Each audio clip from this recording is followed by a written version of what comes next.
다 같이 성경을 들고 일어서시기 바랍니다.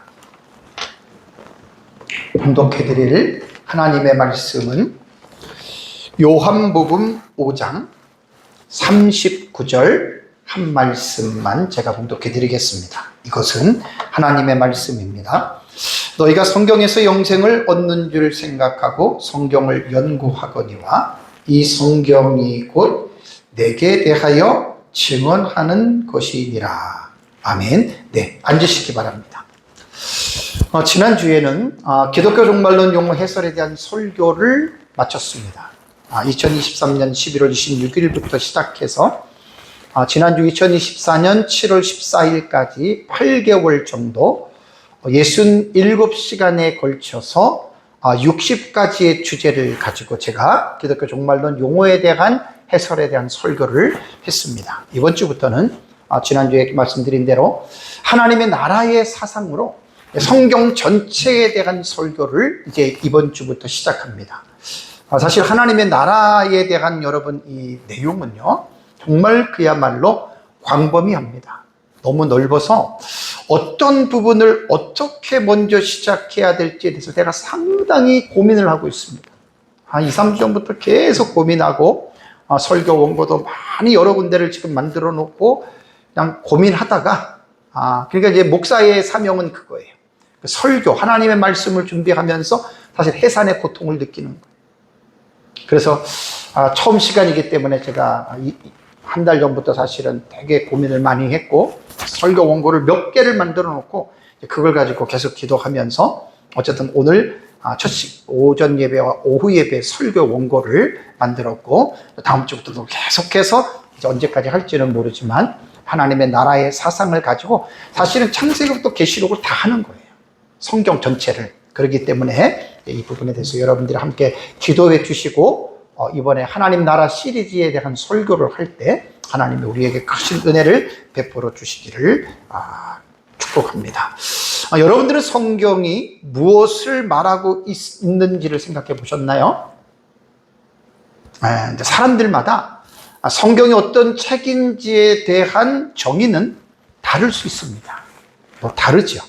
그래서 기독교의 경전인 성경이 어떤 책일까에 대해서 우리는 깊은 고민을 해야 되고요. 그리고 성경이 어떠한 내용인지에 대해서 관심을 가지고 여러분 우리는 봐야 됩니다. 대략적으로 제가 몇 가지를 정리를 해봤습니다.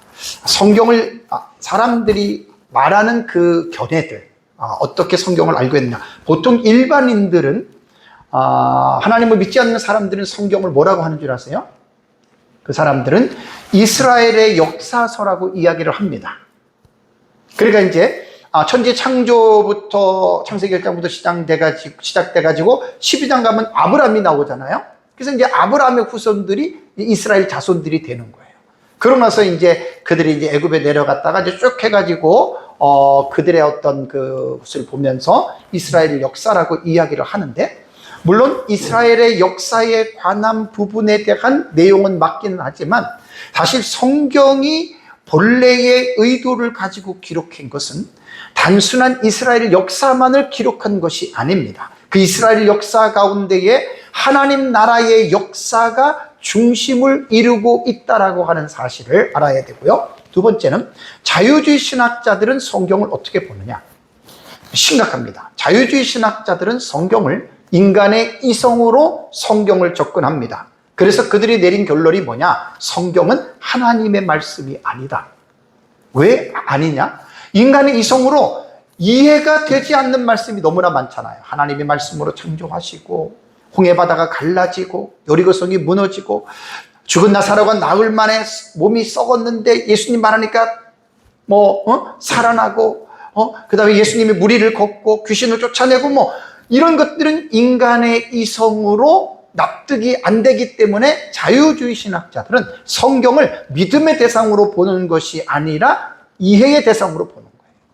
그래서 성경이 하나님의 말씀이 아니다라고 그들은 성경이 하나님의 말씀의 권위를 그들은 정말 부정하고 있습니다.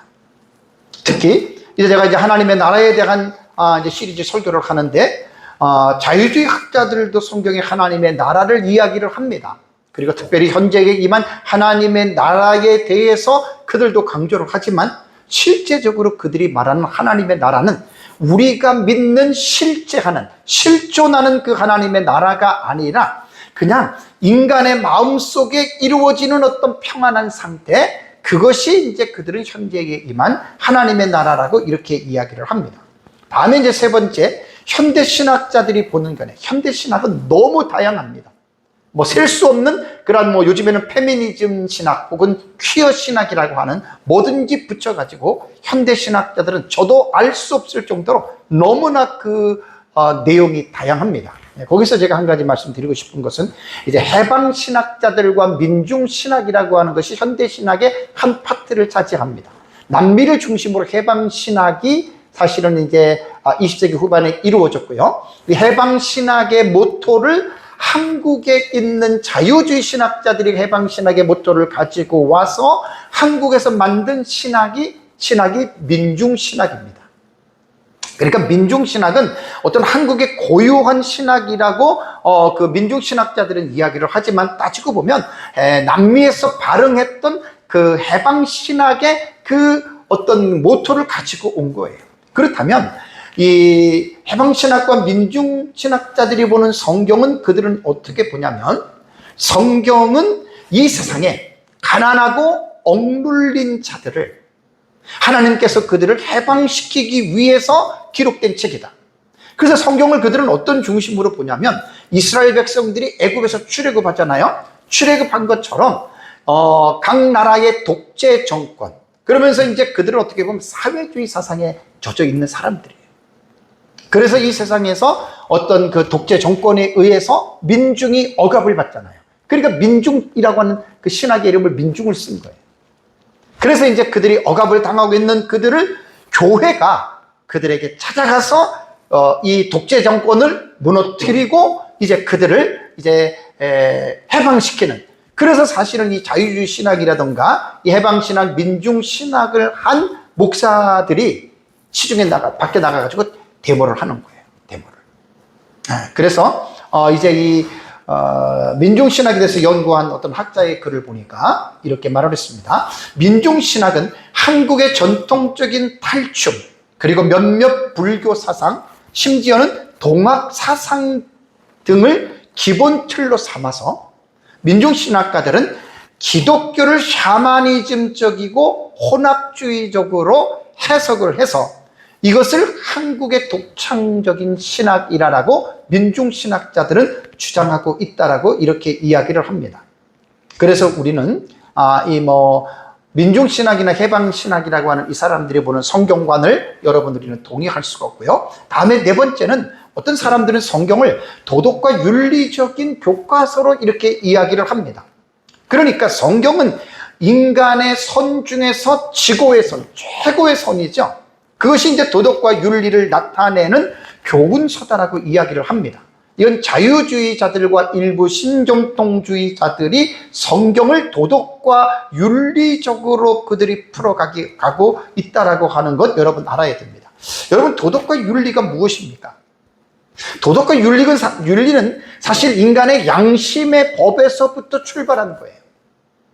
그런데 이 도덕과 윤리는 모든 나라, 모든 어떤 그 지역 사람들이 공통적이질 않아요. 어떤 그룹마다, 나라마다 이제 이 도덕과 윤리의 기준들은 다르죠. 그렇기 때문에 성경은 도덕과 윤리적인 지식을 제공하는 교과서가 아닙니다. 그래서 제가 이제 하나님의 나라의 사상에 대해서 여러분들에게 이제 말씀을 제가 드리면서 지금 이제 이 성경에 대한 이 부분을 먼저 언급을 하는데, 자, 우선 요한복음 3장 3절을 보시면 예수께서 대답하여 이르시되 니고데모에게 하는 말이죠. 진실로 진실로 내게 이르노니 사람이 거듭나지 아니하면 하나님의 나라를 볼 수 없느니라라는 말을 했습니다. 제가 지금 설교에 나가는 대주제가 하나님의 나라입니다. 킹덤 오브 갓입니다. 근데 이 하나님의 나라는 거듭나지 아니하면 이 하나님의 나라를 볼 수도 없고 들어갈 수도 없고 이 하나님의 나라를 이해할 수가 없다라는 말입니다. 그래서 성경은 도덕과 윤리의 교과서가 아니라 거듭난 사람들이 곧 구원받은 사람들이 보는 하나님의 특별 계시다라는 말이죠. 이제 마지막 5번째는 이 성경은 개혁신학자들이 보는 견해입니다. 수많은 신학이 있지만 지상에서 교회사 시대에 형성되었던 셀 수 없는 수많은 신학 가운데에 가장 올바르고 가장 건강한 신학이 개혁신학입니다. 개혁신학이라고 말을 할 때에는 16세기 종교개혁이 일어났을 때 루터와 칼빈과 쥐빙글리와 그 외에 이러한 훌륭한 그 성경을 외치고 성경의 중요성을 외쳤던 이러한 개혁신학자들이 가지고 있었던 그 사상을 500년이 넘게 지났지만 그 사상의 흐름을 그대로 따르고 물려받는 신학이 이게 개혁신학입니다. 신학적인 얘기를 하면 하는 너무나 범위가 많아서 또 얘기를 할 수도 없지만 결론적으로 말하면 개혁신학자들은 이구동성으로 뭐라고 이야기를 하느냐, 성경은 하나님의 나라를 중심으로 기록되었다, 다 이렇게 이야기를 합니다. 그러니까 성경의 핵심적인 주제가 뭐냐, 킹덤 오브 갓입니다. 이건 계속해서 제가 하나님 나라를 말도 못하게 계속해서 반복을 할 것입니다. 자, 이제 크게 두 번째는, 그렇다면 성경은 우리에게 무엇을 말하고 있느냐?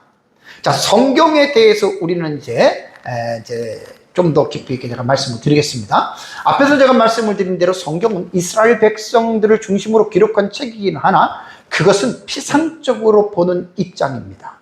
그래서 성경에 가장 올바르게 보는 것은 성경은 하나님의 나라에 대해서 증언하는 책이라고 하는 것 기억하셔야 됩니다. 그래서 제가 오늘 설교 제목을 성경은 영생을 누리는 하나님 나라를 증언하는 책이다라고 이제 제가 설교의 제목을 여러분 잡았습니다. 여러 사람들이 교회를 다닙니다. 어떤 사람이 1년, 5년, 10년, 20년, 40년, 50년을 다녀도 성경을 통해서 하나님의 나라라고 하는 이 주제를 핵심을 파악하지 못했다면 그 사람은 안타깝게도 교회를 잘못 다닌 겁니다. 성경을 잘못 알고 있다라고 하는 말입니다. 오늘 제가 조금 전에 봉독해드린 요한복음 5장 39절에 너희가 성경에서 영생을 얻는 줄 생각하고 성경을 연구하거니와 이 성경이 곧 내게 대하여 증언하는 것이니라라고 하는 이 말씀을 중심으로 제가 오늘 여러분들에게 첫 번째 하나님 나라 시리즈 설교의 포문을 제가 열겠습니다. 자, 예수님께서 이 한마디의 결론에 모든 사람들은 자기가 성경이 어떠한 것인지에 대한 내리는 정의를 일단은 내려놔야 됩니다. 왜냐하면 예수님께서 성경이 어떠한 책인지를 정의한 것이 최고의 정의가 아니겠습니까? 그러니까 요한복음 5장 39절에 너희가 성경에서 영생을 얻는 줄 알 때 이 성경은 구약 성경입니다. 예수님 당시에는 신약 성경이 없었습니다. 신약 성경이 기록되어지는 과정이죠. 그렇기 때문에 예수님은 구약 성경이 어떠한 책인지에 대해서 간략하게 주님께서 말씀하신 것은 뭐냐면 구약 성경은 모든 사람들에게 영생을 얻게 하는 책이다. 그래서 이 영생을 얻는 줄 생각하고 성경을 연구하라라고 예수님께서 이렇게 말을 했습니다.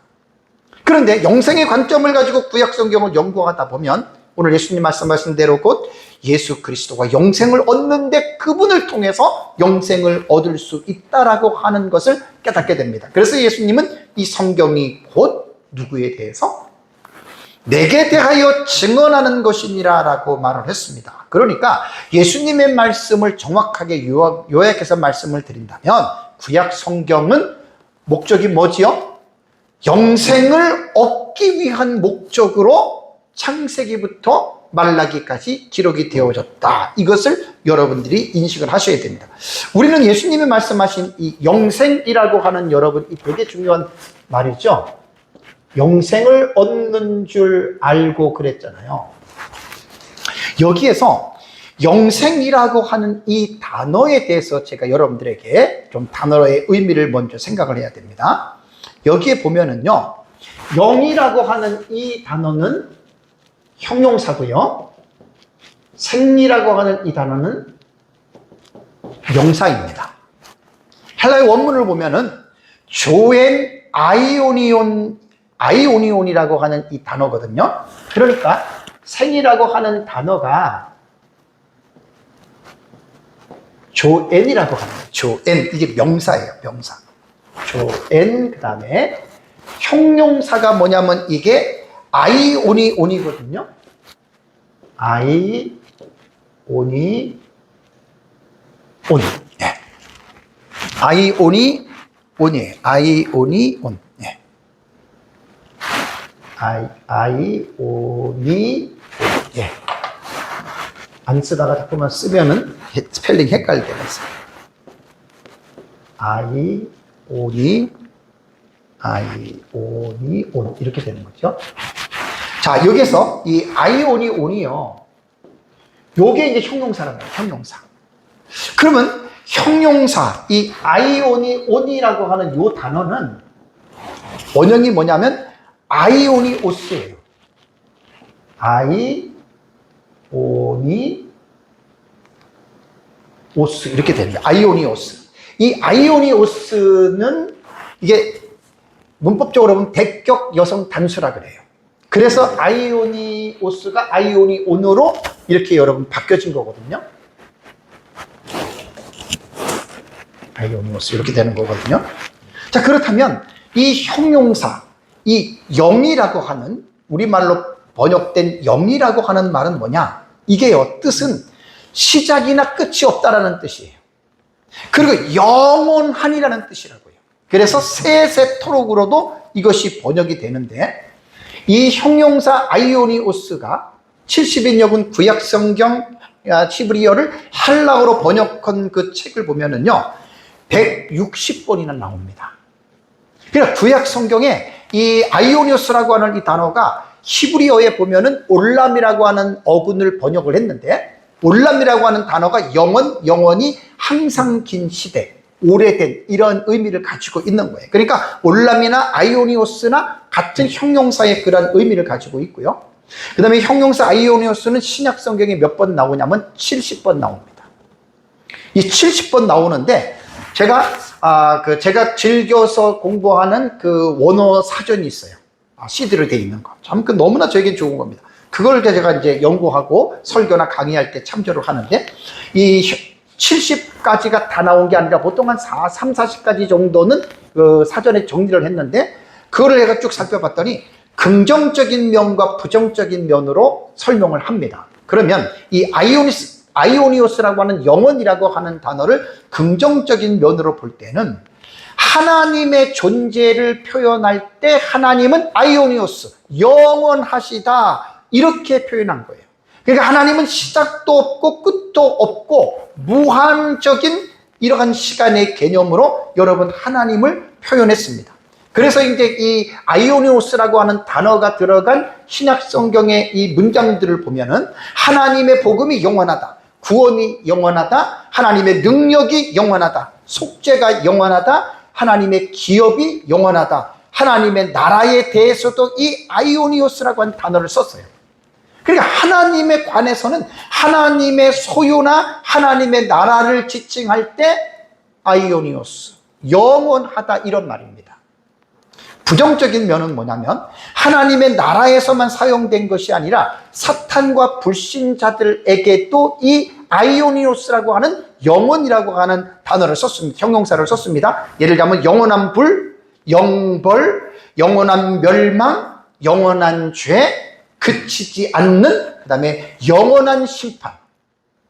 이게 사탄과 하나님을 믿지 아니하는 사람들에게 주어지는 영원토록 받는 형벌을 사용할 때에도 여러분 이 아이오니오스라고 하는 이 단어를 여러분 사용을 한 거예요. 다음에 명사형, 영생 그랬잖아요. 그죠? 영생, 이 조에는요, 조에라고 하는 이 단어에서 여러분 파생이 된 거예요. 이것도 대격 여성 단수예요. 이거는 생명을 말합니다. 생명, 라이프예요. 라이프. 그 고전 헬라어에서 사용된 용례를 보면은 유기적인 존재들이에요. 동물이나 사람이나 식물의 물리적인 생명을 말할 때 이 조에라고 하는 이 명사를 사용했습니다. 그래서 이 조에는 살아있는 모든 피조물의 생명성을 말합니다. 생명성. 생명성은요, 바이터널리티라고 하는 말이에요. 영어로 보면 이 바이터널리티라고 하는 이 단어가 바로 피조물들의 생명성을 말하거든요. 이 조회를 제가 사전을 봤더니 70인 역본에 이 단어가 몇 번 나오냐? 260번 나옵니다. 많이 나오죠? 260번이 나오는데 이 조회를 사용했던 히브리어 원문을 보면은 하이라고 하는 살아있는 것, 이거의 역어로서 사용을 했습니다. 근데 이 명사 조회는 신약 성경에 몇 번 나오냐면요, 135번 나옵니다. 그래서 이 조회가 들어간 본문들을 보면 자연적인 생명을 가리킬 때에도 사용했고, 그 다음에 하나님과 그리스도에게 속하는 초자연적인 생명을 나타낼 때에도 이 조회라고 하는 명사를 사용했어요. 특히 구원받은 하나님의 자녀들이 내세에서 누리는 영원한 생명을 말할 때 이 조회라고 하는 단어를 썼다라는 말입니다. 그렇다면 영생이라고 하는 조엔 아이오니온이라고 하는 이 의미 두 단어는요, 형용사와 명사로 구성된 이 두 단어는 죽음과는 관계없는 영원한 생명을 누리는 것을 말을 하는 거예요.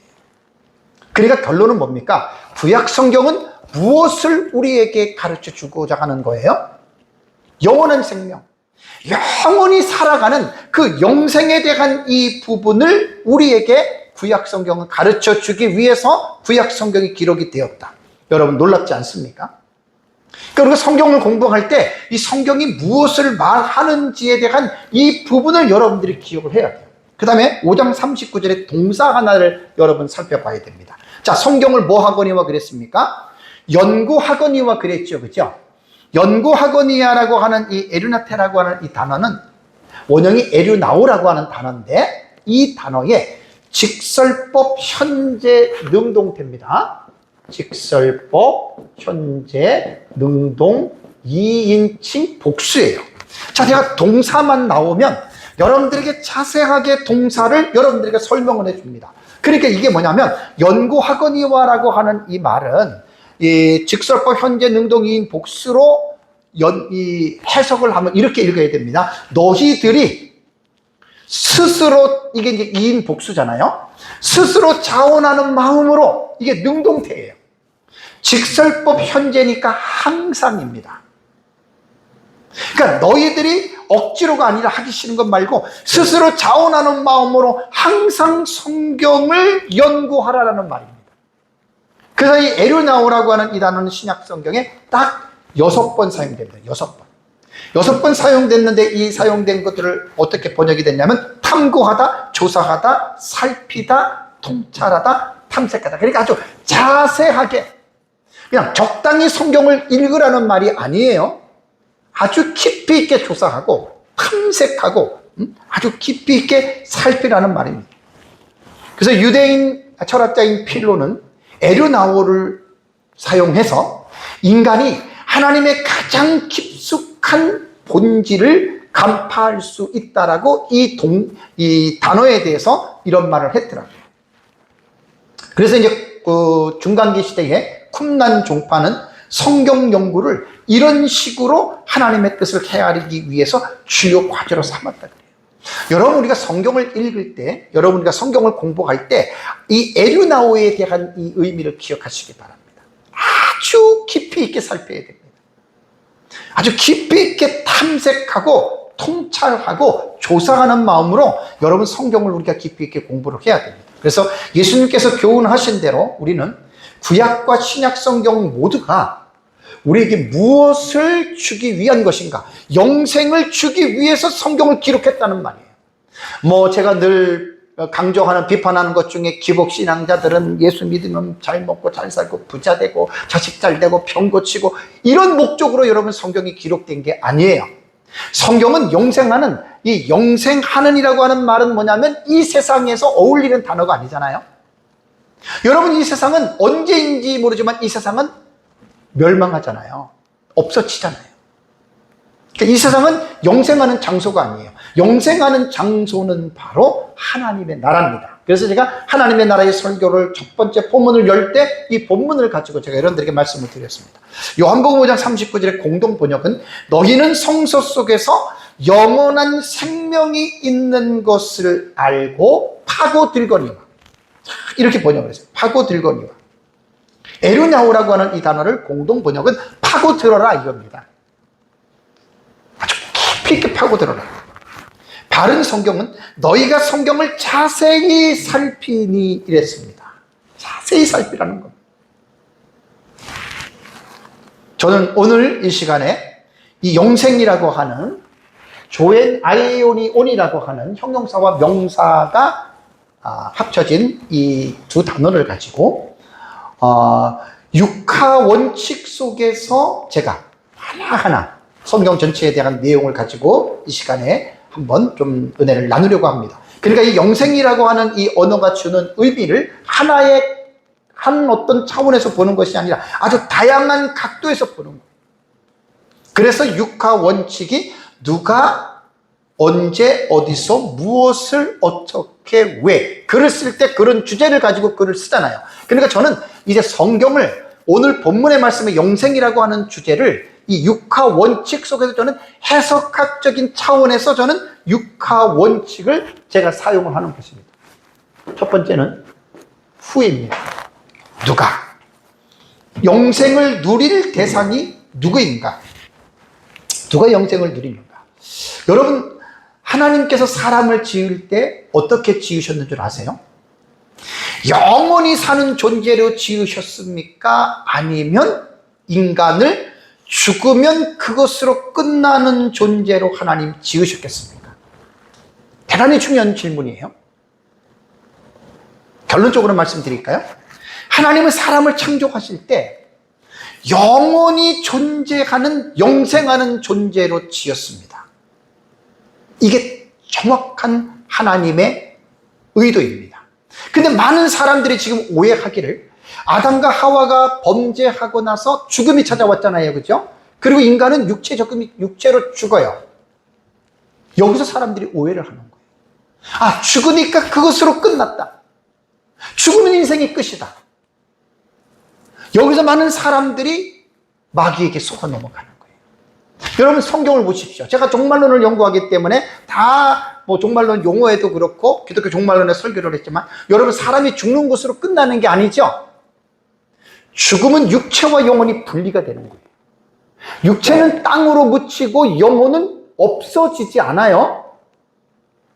영혼은 불멸하는 것으로 하나님이 영혼을 만드셨기 때문에 천국 아니면 지옥으로 간다 그랬죠. 자, 그러고 나서 이제 중간기라 그래요. 중간기.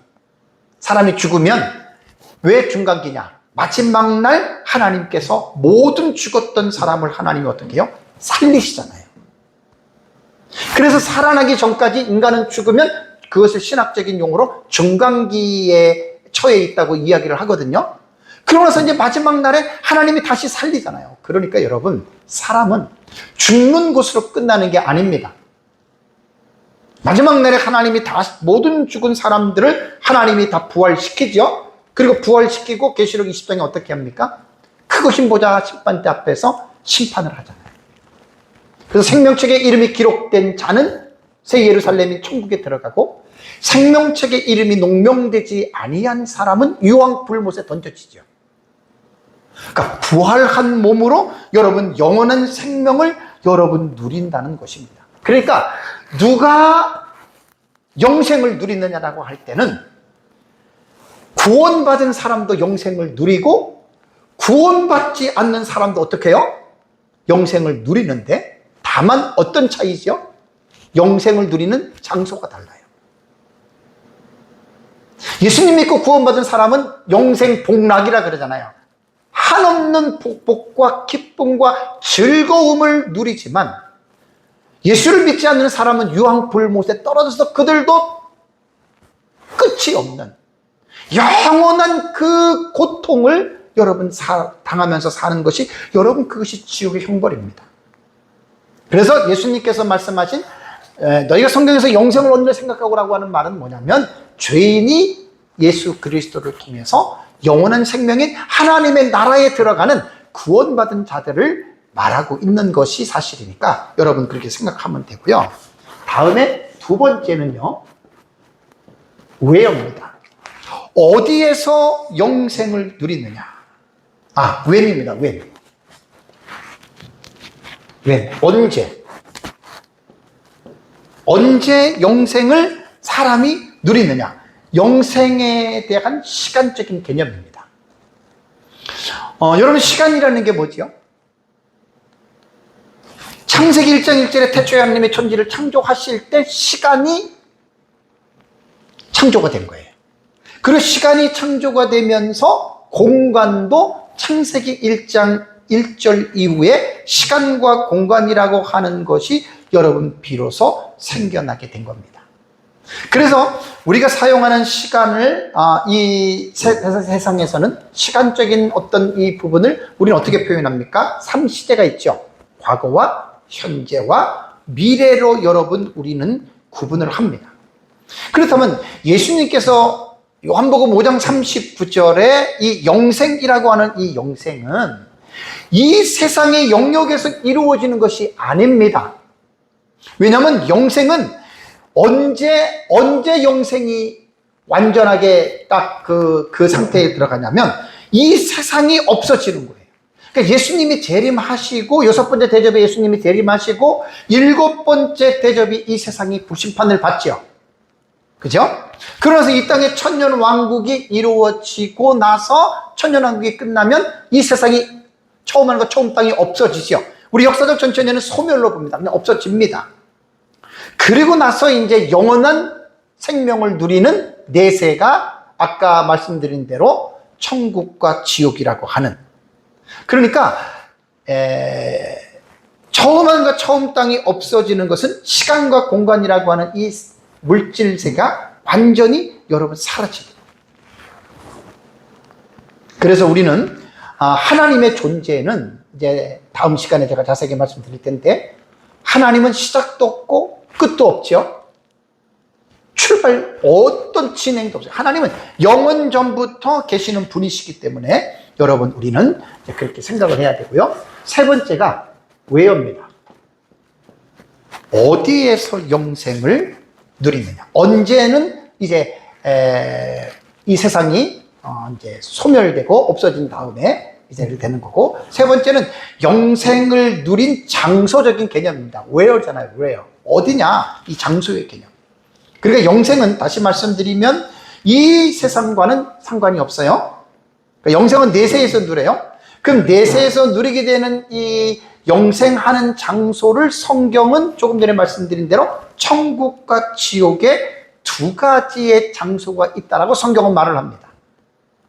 그러면 성경에 이 천국과 지옥이라고 하는 두 가지 장소를 함께 이제 설명한 내용들이 있는데, 가장 여러분 우리가 이해하기 쉬운 게 누가복음 16장에 부자와 나사로의 비유에 나오는 거예요. 그러니까 누가복음 16장 우리는 잘 알잖아요. 부자와 나사로가 살다가 죽었죠. 그러니까 죽은 다음에 부자가 어디를 갑니까? 부자는 음부로 내려가고 나사로는 아브라함의 품에 안겼다 그랬죠. 그죠? 여러분, 이게 사람이 죽으면, 저도 여러분들 다 죽습니다. 죽으면 딱 죽은 후에 가는 것은 이때는 영원히 가는 거예요. 지금 만약에 죽으면. 그래서 낙원과 음부는 천국과 지옥인데, 사람이 죽으면 이 둘 중에 한 군데를 가요. 근데 여러분, 로마 카톨릭에서는 천국과 지옥의 중간 장소로 하나 말하죠. 그것이 뭐죠? 연옥입니다. 연옥. 근데 여러분, 우리가 가지고 있는, 기독교에서 보고 있는 성경 66권에는 연옥이라는 장소가 없어요. 그건 천주교에서 만들어 놓은 교리예요. 그래서 천국과 지옥 외에 연옥이라고 하는 중간적인 단계는 절대로 없다라고 하는 것 여러분 꼭 기억을 하셔야 됩니다. 그래서 어디에서 영생을 누리느냐라고 하는 말은 뭐냐면 천국 아니면 지옥입니다. 근데 여기서 천국이라고 말을 할 때 지난주 제가 설교를 했잖아요.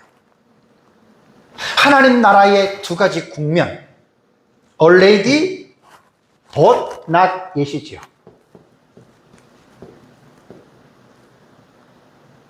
already. 하나님의 나라는 두 가지의 개념을 잊어버리면 안 돼요. already but not yet이에요.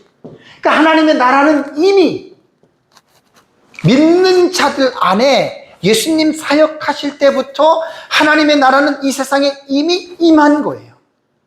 그러나 그 하나님의 나라는 완성되지 않았습니다. 지금 우리가 그런 천국을 살아가고 있다라고 하는 말입니다. 그러니까 우리가 하나님의 나라 얘기할 때, 천국을 얘기를 할 때 죽어서 가는 나라, 죽으면 들어가는 나라 이렇게 말하면 틀린 거예요. 지난주 설교를 잘 기억해 보십시오. 하나님의 나라는 여기 있다 저기 있다 말할 것이 아니라 하나님의 나라는 너희들 가운데에, 바리새인들의 질문에 예수님이 그렇게 말하잖아요. 그리고 내가 성령을 힘입어 귀신을 쫓아낸다면, 귀신이 쫓겨난다면 하나님의 나라는 이미 임하였다라고 예수님 말씀을 했잖아요. 그래서 하나님의 나라는 현재성과 미래성이라고 하는 두 가지의 국면을 분명하게 이해해야 되고요. 하나님의 나라를 어디에서 우리가 누리느냐라고 하는 이 부분을 말할 때에는 죽어서 가는 나라로만 말하면 안 됩니다. 현재의 내가 이 하나님의 나라를 누리고 있다라고 하는 것 기억해야 됩니다. 네 번째, 무엇으로 영생을 누릴 것인가? 왓이에요. 무엇으로 영생을, 지금 되게 중요한 공부를 하는 거예요, 지금. 성경 전체를 통해서. 자, 성경은 구원받은 사람들이 그냥 천국에 들어간다, 그것으로 끝이 아니에요. 그럼 천국에서 그들이 무엇으로 천국에서 영생을 누리는 것이냐면, 성경을 보면은요, 상급에 대해서 분명하게 말을 하고 있습니다. 사도 바울도 빌립보서 3장 14절을 보세요. 빌립보서 3장 14절을 보면, 표대를 향하여 그리스도 예수 안에서 하나님이 위에서 부르신 부름의 상을 위하여 달려가노라라고 바울은 분명하게 자신을 고백을 했습니다. 이 상급론은요, 정말 우리 예수 믿으면서 되게 중요한 글입니다.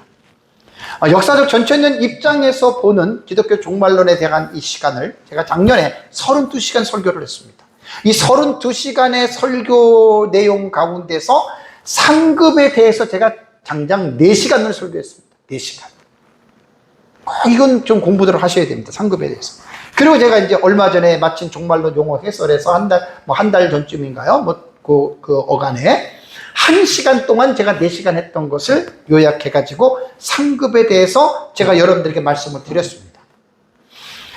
히브리서 저자는 히브리서 11장 6절을 보면은, 믿음이 없이는 기쁘시게 못하나니 하나님께 나아가는 자는 반드시 그가 계신 것과 또한 그가 자기를 찾는 자들에게는 상 주시는 이심을 믿어야 할지니라 라고 히브리서 저자는 교훈을 했습니다. 여러분, 우리가 하나님을 믿는다라고 하는 것은 먼저 하나님이 계신 것을 믿어야 되고, 두 번째는 하나님을 믿는 자들에게 하나님이 상을 주시는 분이다라고 하는 이 부분을 꼭 믿어야 한다라고 하는 거예요. 근데 여러분, 문제가 뭔 줄 아십니까? 오늘날 많은 그리스도인들이 구원과 상급을 같은 것으로 생각하고 있는 사람이 혹 있어요. 같은 개념이 아닙니다. 다른 개념입니다. 구원과 상급은 같은 것이 아니에요. 다른 거예요.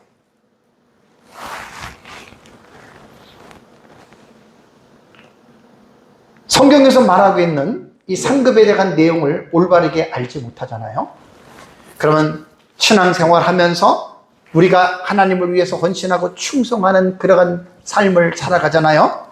상급에 대한 어떤 내용을 올바르게 알지 못하면 어떤 사람은 공로 사상에 빠집니다.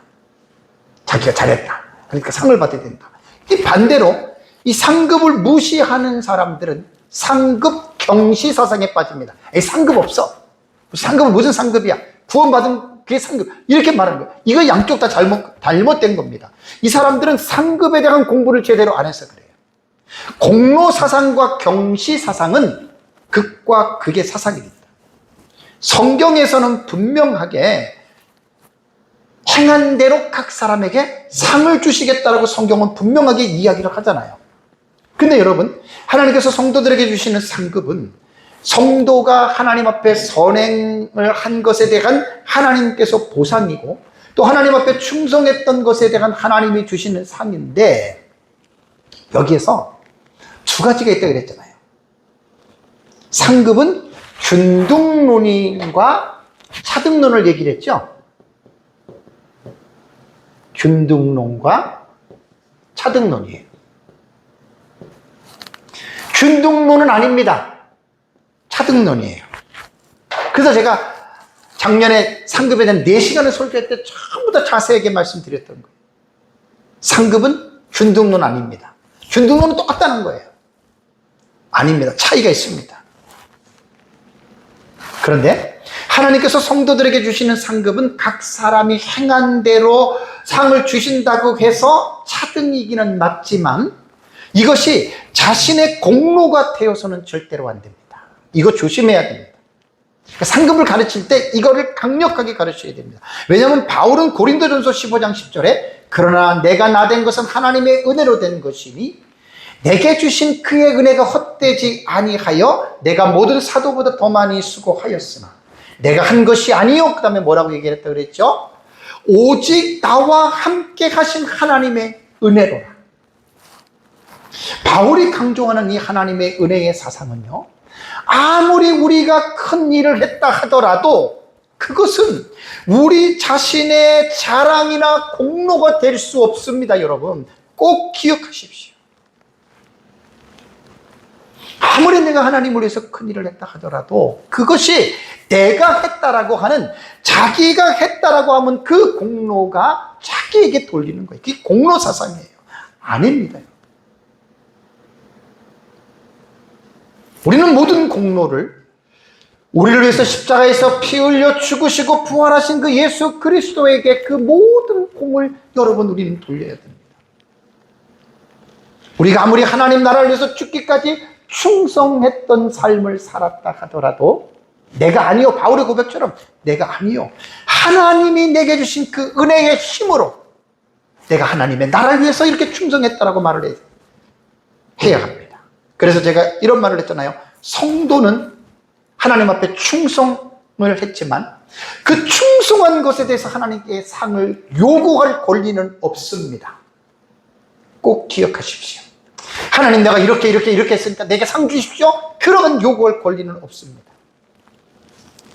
아무리 하나님 앞에 충성된 일꾼이라 하더라도 누가복음 17장 7절과 10절에 말씀하신 대로 우리는 무익한 종입니다. 하여야 할 일을 한 것뿐입니다 라고 하나님 앞에 고백해야 됩니다. 다음에 5번째는 영생을 어떻게 누리느냐. 이거 다 궁금하잖아요. how예요. 어떻게 영생을 누리느냐. 이게 왜 중요하냐면 영원한 생명을 누릴 때 인간의 구성 요소를 여러분 생각해야 됩니다. 지금 우리가 있는 이 현존하는 이 육체를 가지고 우리가 영생을 누릴 수 있습니까? 말이 안 됩니다. 우리가 가지고 있는 지금 현재의 이 몸은요, 유한한 몸이에요. 다치기도 하고 시간이 지나면 신체의 장기도 약해지고 그 다음에 시간이 지나면 또 살다 보면 육체에 병도 걸리고 결국 죽는 거잖아요. 그러니까 지금 우리가 가지고 있는 이 육체는 영원히 살 수 있는, 영생할 수 있는 조건을 갖춘 몸이 아니에요. 그러니까 어떻게 우리가 영원한 생명을 누리느냐라고 하는 말은 아까 말씀드린 대로 부활한 몸으로, 부활한 상태로 여러분 우리가 영생을 누린다 그랬죠. when 할 때, 언제냐고 말할 때 그거를 말한 거죠. 그러니까 이 지금에 있는 이 몸으로는, 육체로는 우리가 영생을 누릴 수가 없습니다. 부활체를 가지고 여러분 우리가 영생을 누리는데, 자, 부활체가 뭘까요? 참 우리 이해하기 힘들어요. 가장 여러분들 우리가 쉽게 이해할 수 있는 샘플이 뭐냐면 예수의 부활입니다. 예수님이 십자가에 죽으시고 사흘 만에 죽은 자 가운데서 다시 살아나셨죠. 그런데 다시 살아나셨을 때 예수님은 죽기 전의 몸과 같이 보였어요. 그래서 제자들이 모두가 예수님의 그 육체의 몸을 알아봤습니다. 손과 발에 못 박힌 것, 옆구리에 찔린 것, 그 부활하신 몸에도 그 흔적이 있었거든요. 그런데 부활하신 몸이 예수님께서 십자가에 죽기 전의 몸과 뭐가 다르느냐? 네 가지를 말씀드리겠습니다. 자, 요한복음 20장 20절을 보세요. 요한복음 20장 20절을 보면 부활하신 예수님이 이 말씀을 하시고 손과 옆구리를 보이시니 제자들이 주를 보고 기뻐하더라. 자, 부활한 몸을 분명하게 제자들이 인식했습니다. 두 번째는 뭐냐면 20장 19절을 보십시오. 20장 19절에 이날 곧 안식 후 첫날 저녁 때에 제자들이 유대인들을 두려워하여 모인 곳에 문을 닫았습니다. 예수께서 오사 가운데 서서 이르시되 너에게 평강이 있을지어다. 무슨 말이죠? 문은 닫았어요. 근데 닫힌 문을 그냥 통과하신 거예요. 이게 부활체의 몸이에요. 예수님이 십자가에 죽으시기 전에 몸은 이루지 못했어요. 왜? 시간과 공간 안에 갇혀있는 현재의 인간의 몸이기 때문에 그런 시간과 공간을 초월하지 못하는데, 부활하신 몸은 문을 닫았어도 그냥 들어오시잖아요. 열고 들어온 게 아니라 그냥 들어온다. 여러분, 이게 부활체 신비입니다. 다음에 20장 26절을 보십시오. 요한복음 20장 19절은 안식 후 첫날에 그랬고요. 20장 26절은 여드레를 지나섭니다. 제자들이 다시 집안에 있을 때에 도마도 함께 있고 문들이 어떻게 해요? 닫혔는데 그러잖아요. 그런데 예수께서 오사 가운데 서서 이르시되 문 열어달라 이러지 않았어요. 닫혔는데 그냥 예수님께서 가운데로 들어오셔서 너희에게 평강이 있을지어다 이렇게 말을 했다는 말입니다. 그러니까 지금 있는 이 우리의 몸은, 육체는 영생체가 아니기 때문에 천국에도 못 들어가고 지옥에도 못 들어가요. 그러나 부활체는 바로 들어가신다. 다음에 세 번째는요, 요한복음 21장 10절을 볼까요? 요한복음 21장 10절을 보면 부활하신 몸으로 예수께서 이르시되 지금 잡은 생선을 좀 가져오라 하시니 예수님께서 음식을 드셨습니다. 부활체도 음식을 먹는다는 거예요. 다음에 네 번째가 마가복음 16장 19절을 보십시오. 마가복음 16장 19절. 마가복음 16장 19절을 보면 주 예수께서 말씀을 마치신 후에 하늘로 올려지사 하나님 우편에 앉으시니라는 말이 있습니다. 여러분, 놀랍지 않나요? 아니, 몸이 어떻게 하늘로 올라가요? 근데 지금 있는 우리의 이 몸은 부활체, 영생체가 아니기 때문에 시간과 공간의 제한을 받아요. 근데 부활하신 그 주님의 몸은 어떻게 해요? 그냥 이 세상에서 하늘로 그냥 올라가시잖아요. 이것은 기독교 교리에서 제일 중요하다고 하는 것이 십자가와 부활입니다. 그래서 기독교는 십자가와 부활의 종교입니다. 불신자들도 마지막 날 부활하잖아요. 그 몸도 썩지 않은 몸이에요. 그 몸으로 그들이 지옥을 들어간다는 말. 마지막으로 왜 영생을 누려야 되느냐? Why입니다. 왜? 다 물음표가 있죠. 왜 우리는 영생을 누려야 합니까? 영생의 질문 가운데의 마지막 질문입니다. 어떤 사람은 내가 영생을 안 누리면 되지 이렇게 생각하는 사람이 혹 있을 줄 모르겠지만, 영생은 인간의 개개인의 취사 선택이 아닙니다. 영생은 하나님의 절대적인 주권에 의해서 그분에 의하여 영생하도록 하나님이 사람을 지으셨다는 말입니다.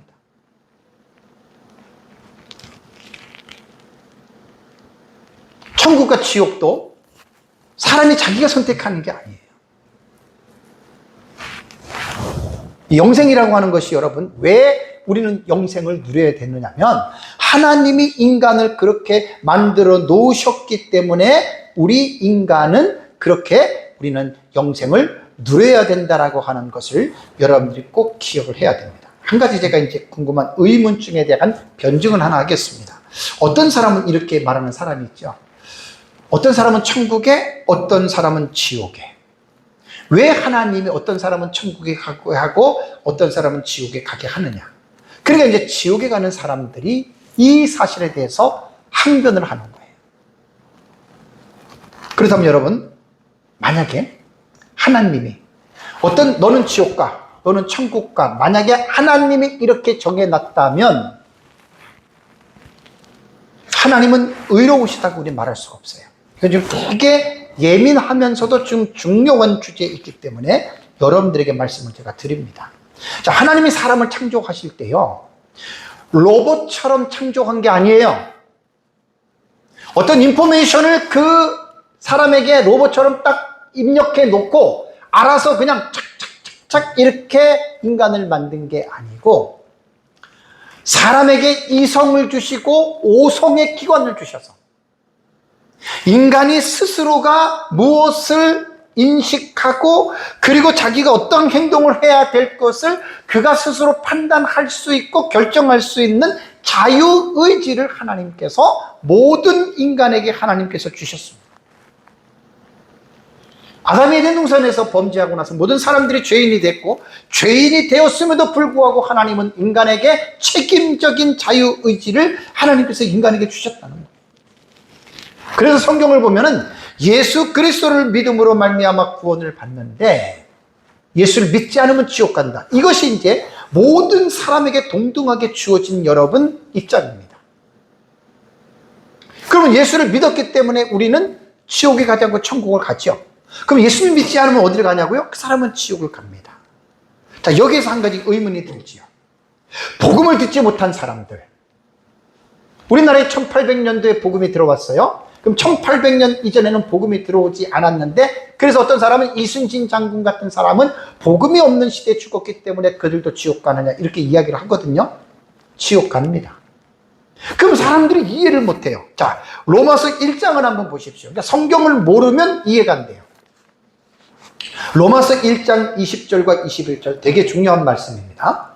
창세로부터 그의 보이지 아니하는 것들 곧 그의 영원하신 능력과 신성이 그가 만드신 만물에 분명히 보여 알려졌나니 그러므로 그들이 핑계하지 못할지니라. 하나님을 알되 하나님을 영원롭게도 아니하며 감사하지도 아니하고 오히려 그 생각이 허망하여지며 미련한 마음이 어두워졌나니라는 말이 나옵니다. 이 말씀을 요약하면 이런 말씀입니다. 하나님을 믿지 않는 사람들도 하나님이 만드신 천지 만물을 통해서 하나님을 알 수 있다라는 말이에요. 모른다라고 핑계하지 말라는 이야기예요. 21절 초반절을 다시 보면 하나님을 알되라고 얘기를 했습니다.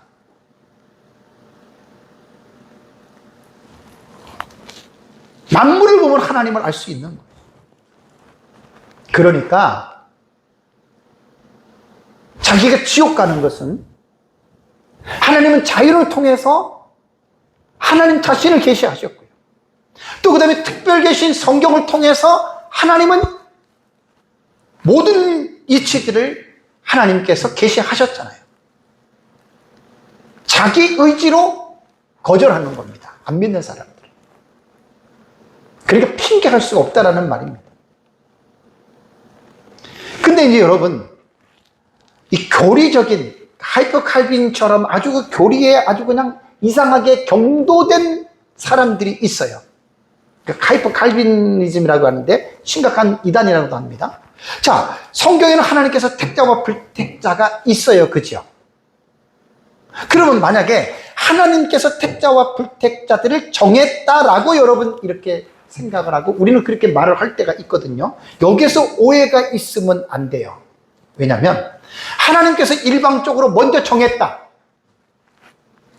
여러분, 이것은 하나님에 대한 불의하신 분으로 우리는 생각할 가능성이 있습니다.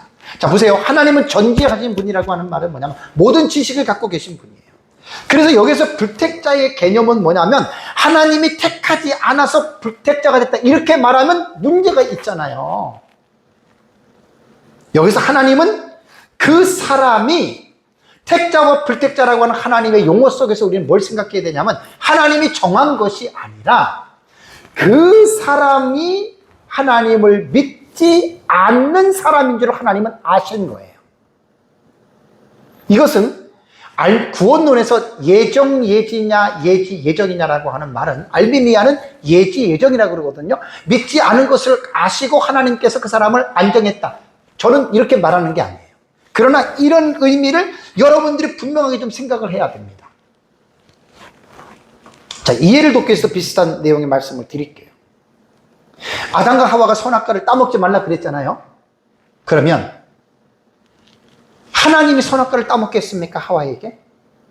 어떻게 생각하세요? 하나님이 따먹게 한 게 아니에요. 하와가 따먹은 거지. 근데 하나님은 따먹기 전에 아셨을까요? 몰랐을까요? 하나님은 아세요. 그게 전지하신 지식이에요. 그러니까 택자와 불택자도요, 하나님이 정했다라는 말은 조심해서 말해야 됩니다. 일방적으로 정했다 그러면 그건 하나님에게 불의가 있는 거죠. 그렇게 이 교리를, 극단적으로 교리를 배우는 사람들은 그렇게 말을 하면 안 됩니다. 제가 다시 말씀드리면 알미니안 예지, 예정 말한 게 아니에요, 이거는. 그래서 하나님께서 사람들에게 왜 영생을 누리게 하시는지에 대한, 왜 영생을 누리느냐, 하나님이 정해놓은 법이라는 말입니다. 그래서 예수님은 십자가에서 죽으시기 전에 대제사장적인 기도에서 요한복음 17장 3절을 보십시오. 3절을 보시면 영생은 그 유일하신 참 하나님과 그가 보내신 자 예수 그리스도를 아는 것이다 라는 말이 나옵니다. 여기서 그 7장 3절을 보면, 원문을 보면 영생은 뭐뭐이다 라는 말이 먼저 앞에 나옵니다. 그리고 나서 그 내용을 설명해 주는데 헬라어에서는 가정법으로 이게 연결이 됩니다. 그래서 이제 신화 가정법이라고 얘기를 하는데, 이 가정법이라고 하는 말은 뭐냐면 지금이 아니라 앞으로 이제 이렇게 이루어질 것이다 라고 하는 이 가정법은 뭐뭐 하기 위하여라고 하는 이런 말인데, 시간상 그냥 간단하게 이거는 뭐 제가 그냥 넘어가겠습니다. 그냥 넘어가고요. 어쨌든 영생은 유일하신 하나님과 예수 그리스도를 알면, 여기에서 아는 것은 지식적인 알미 아닙니다. 실제적으로 체험적으로 믿음을 통해서 아는 것입니다. 사랑하는 성도 여러분, 하나님께서는 구약 성경이 어떤 책인지에 대해서 분명하게, 예수님은 우리에게 성경이 무슨 책인지를 정의를 내려주셨습니다. 구약 성경은 하나님의 나라인 천국에서 영생을 얻기 위해서 그 방법과 그것을 가르쳐 주기 위해서 기록된 하나님의 계시의 말씀이라고 하는 사실을 잊지 마시기 바랍니다. 신약 성경도 마찬가지입니다. 앞으로 계속해서 저는 하나님의 나라의 주제를 가지고 구약이나 신약이나 모든 것들을 계속해서 여러분들에게 말씀을 드리겠습니다. 저는 개인적으로 하나님의 나라의 사상으로 성경을 공부하게 된 지가 20년이 되었습니다. 하나님의 나라에 대한 사상으로 성경 전체를 공부하게 된 배경은 20년 전에 국제제자훈련원이라고 KDM의 모임이 있습니다. Kingdom of Heaven, 그 다음에 Disciple Training Mission이라고 하는 KDM의 약자로서 이 모임을 설립한 분이 백석측 교단의 김성길 목사님입니다. 강변 성산교회 인터넷 치시면 나옵니다. 2년 동안 제가 그분한테 20년 전에 공부를 하면서 매주 월요일 오전 10시에 시작해서 오후 5시까지 우리는 어떻게 공부를 했냐면 그냥 창세기부터 계시록까지 읽어요. 다 같이 읽어요. 그러면서 그 속에서 여기에서 하나님의 나라가 어떻게 묘사가 되어졌는지를 2년을 배웠는데, 이렇게 성경을 공부하는 데는 제가 알기로는 거의 없다고 보시면 됩니다. 아예 없습니다. 참 저는 지금 생각하면 너무나 그때 좋은 공부를 제가 했습니다. 2년의 이 하나님 나라의 공부를 마친 후 제가 내린 결론은 이렇게 내렸습니다. 내가 하나님의 나라에 대해서 너무나 몰랐다. 그걸 깨달은 겁니다. 이것은 2년이 지난 후에 내린 것이 아니라 2년 동안 공부를 하면서 수없이 들었던 생각입니다.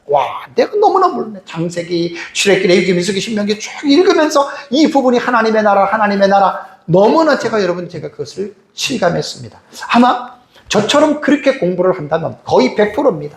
다들 내가 하나님의 나라를 모르고 있었다라는 그러한 아마 고백을 할 것입니다. 제가 공부를 하면서 너무 충격적인 얘기를 들었습니다.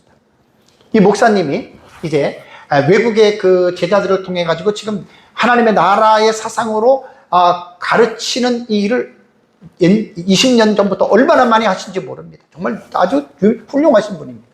근데 이제 이분이 중국에서 하나님의 나라 사상을 한 주간씩 가서 이제 학생들에게 가르치는데, 그때 이제 교단의 선배 목사님 한 분이 은퇴를 하시고 이제 거기에서 이 목사님 강의를 우연찮게 듣게 됐대요. 근데 이분은 미국에서 약 3,000명 정도의 목회를 했고, 은퇴를 아름답게 했고, 또 박사학위도 공부했던 분이신데요. 한 주간 동안 이 김성길 목사님이 전하는 하나님의 나라, 이분은 창세기부터 계시록까지 요약해서 가르치거든요. 이 강의를 듣고 목사님한테 말하게, 김 목사, 큰일 났다 그러더래요. 그래서 이제 김성길 목사님이 뭐가 큰일 났습니까? 라고 얘기를 했더니 이 목사님 말입니다. 내가 성경을 잘못 가르쳤다 라는 고백을 했답니다. 여러분, 이 말이 정말 충격적입니다. 그분이 무슨 성경을 잘못 가르친 분이겠습니까? 성경의 포인트가 하나님의 나라인데 그 하나님의 나라의 초점과 목적을 맞추지 못했다, 그런 뜻이겠죠. 저는 그 말을 충분히 이해합니다. 오늘날에도 수많은 목회자들이 사람을 많이 모으고 이름을 내고 책을 쓰고 막 할 수는 있습니다. 그러나 중요한 것은 뭐냐면 창세기부터 계시록까지 성경이 우리에게 무엇을 우리에게 말하고 있느냐는 말입니다. 성도들이 20년, 30년, 40년 성경을 연구하고 공부했는데 도대체 이 성경이 우리에게 무엇을 말하고 있느냐, 그것을 하나님의 나라라고 하는 이 부분에 대해서 우리가 깊이 있게 깨닫지 못했다면 그 사람은 성경을 잘못 공부했다는 말입니다. 이번 시간부터 시작해서 앞으로 계속해서 이 하나님의 나라에 대한 중심으로 여러분들에게 말씀을 드릴 때 하나님 우리에게 크신 하나님의 말씀을 깨닫는 은혜가 있기를 간절히 주님의 이름으로 축복합니다. 다 같이 함께 기도하겠습니다.